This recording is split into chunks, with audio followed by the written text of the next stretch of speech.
वशीकरण के प्रयोग आपने बहुत देखे। किसी औरत को अपने वश में करने के लिए, औरत से मनचाहा प्यार करने के लिए, स्त्री को अपने वश में करने के लिए, किसी भी व्यक्ति को वशीभूत करने के लिए आपको ये छोटा सा टोटका करना है। अगर आप चाहें अपनी इच्छा अनुसार किसी को अपने वश में कर सकते हैं। तो देखिए, वश में खाली औरत को या किसी लड़की को या किसी लड़के को नहीं किया जाता है। बहुत सारे लोग होते हैं जिनके अलग अलग मसले होते हैं। जैसे कि किसी ऑफिस के अंदर हमारा जो कर्मचारी है, जो बड़ा बाबू है, वो हमसे अच्छे से बात नहीं कर रहा है, हमारी नौकरी खा ले रहा है या हमको बार बार टॉर्चर करता है, तो आप उसके लिए भी ये वशीकरण कर सकते हैं कि हमने उसको अपने वश में कर लिया।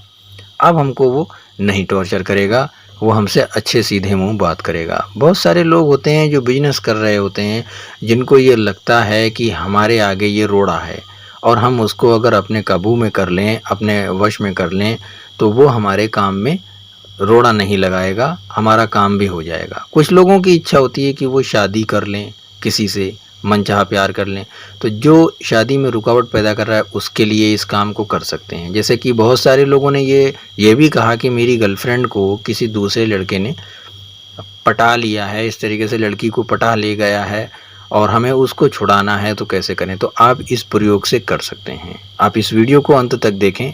आपको अगर अच्छा लगेगा तो ही आप इस वीडियो को लाइक करिएगा, और आप इस प्रयोग को लगातार अगर करेंगे तो किसी भी इंसान को आप अपना गुलाम बना सकते हैं। दोस्तों, बड़े बड़े राजाओं ने अपनी प्रजा को गुलाम बनाया है और गुलामों ने राजाओं को भी अपना गुलाम बना लिया है। ये बहुत पुरानी परंपरा है। आप भी इस काम को कर सकते हैं अगर चाहें अपनी इच्छा अनुसार। तो ये वशीकरण का छोटा सा टोटका है, आप इस प्रयोग को करें। संगत के लिए भी कर सकते हैं, मनचाही शादी के लिए भी कर सकते हैं, पति पत्नी के बीच में एक दूसरे के लिए अगर लगाव नहीं है तो लगाव बढ़ाने के लिए भी इस काम को कर सकते हैं।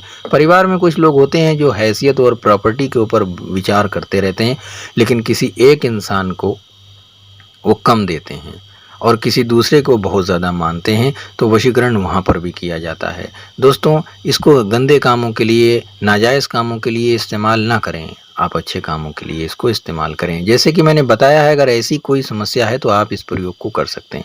नमस्कार दोस्तों, आप देख रहे हैं घरेलू तंत्र विद्या। चैनल को अगर सब्सक्राइब कर देंगे तो हमारा हर वीडियो सबसे पहले आपको मिलेगा। बेल आइकन के घंटे को ज़रूर प्रेस करिएगा और हमारे पिछले वीडियो ज़रूर देखिएगा, उनमें बहुत सारे लोगों का काम हुआ है। तो चलिए हम आपको बताते हैं कि आप इस प्रयोग को कैसे करेंगे। सपोज करिए कि कोई वृक्ष है, कोई भी हो, खट्टा पेड़ ना हो, खट्टा पेड़ और कड़वा पेड़ ना हो। जैसे कि कोई इमली का पेड़ है, उसके ऊपर आप ये लिख नहीं पाएंगे।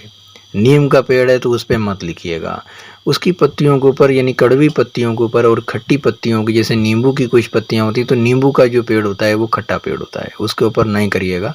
आपको जैसे कि अब ये मैंने तेज पत्ते के ऊपर बना दिया है, तो आप इसको तेज पत्ते पर ही कर लीजिएगा, क्योंकि तेज पत्ता ही एक साधारण सा पत्ता होता है और ये तंत्र में भी इस्तेमाल किया जाता है। तो चलिए मैं आपको बताना चाहता हूँ कि आप इसको कैसे करेंगे। देखिए, ये छोटे छोटे से शब्द लिखे हुए हैं और ये मैं किसी का काम कर रहा हूँ, तो मैंने यहाँ पर नाम लिख दिया है। आप मगर इस नाम को नहीं लिखिएगा, आप यहाँ पर अपनी प्रेमिका या अपने प्रेमी या जिसको भी आप अपने वश में करना चाहते हैं उसका नाम लिखिएगा। मैंने यहाँ पर जो नाम लिखा है ये नाम नहीं लिखिएगा, यहाँ पर आप नाम बदल के अपना किसी दूसरे का नाम लिख लीजिएगा। दोस्तों, ये मैं किसी दूसरे व्यक्ति के लिए कर रहा हूँ। अगर आप मुझसे ये काम कराना चाहें तो आप कमेंट ज़रूर करिएगा, मैं आपके लिए भी कर दूंगा। लेकिन एक आदमी का काम एक दिन में किया जाता है। तो यहाँ पर आपको छोटे छोटे से मंत्र दिख रहे होंगे। यहाँ पर लिखना है शया, यहाँ पर लिखना है हुम, यहाँ पर लिखना है 8 और 3 और यहाँ पर दोम लगाना है। इतना लगा करके आप इसको ऐसे जलाएंगे जैसे मैं जलाने जा रहा हूँ। ध्यान से समझ लीजिए, बहुत ही प्रचंड ये वशीकरण का एक टोटका है और ये जलाने वाला वशीकरण आप लोगों को मैं बता रहा हूँ, बहुत तेज़ी के साथ में असर करते हैं। तो ध्यान से समझ लीजिए, मैं इसको जलाने जा रहा हूँ। दोस्तों, आप भी ऐसे ही जला लीजिएगा। तो देखिए, ये जलने लगा है और आप किसी भी स्त्री को या पुरुष को ऐसे ही आप आवाज़ के साथ में ये जल जाएगा। ठीक है, अब ये जल गया। किसी भी चौराहे के ऊपर ले जा करके आप इसको जला दीजिएगा। पूरा ही जलाइएगा, इसमें थोड़ा बहुत अगर बच रहा है तो भी आप पूरा कर लीजिए। जलाने के बाद में आप पीछे मुड़ के नहीं देखिएगा। ठीक है, पीछे मुड़ के तो देखना ही नहीं है आपको, ऐसे जला दीजिए और रोज़ाना जलाइए, 2-3 दिन, 4 दिन, 5 दिन लगातार जलाइए और वो व्यक्त आपके वश में होने लगेगा। बहुत तेज़ी से ये असरदार असर करता है। रोज़ाना आप कर सकते हैं इस काम को। अभी भी ये पूरी तरह नहीं जला है, लेकिन आप इसको जला लीजिएगा। मैंने यहाँ पर डेमो दिखाया है आपको। तो दोस्तों, ये वीडियो आपको कैसा लगा आप कमेंट ज़रूर करिएगा। पसंद आया होगा तो लाइक करिएगा। मैं चाहता हूँ आपका काम हो जाए और आप लोगों तक के इसको शेयर करें।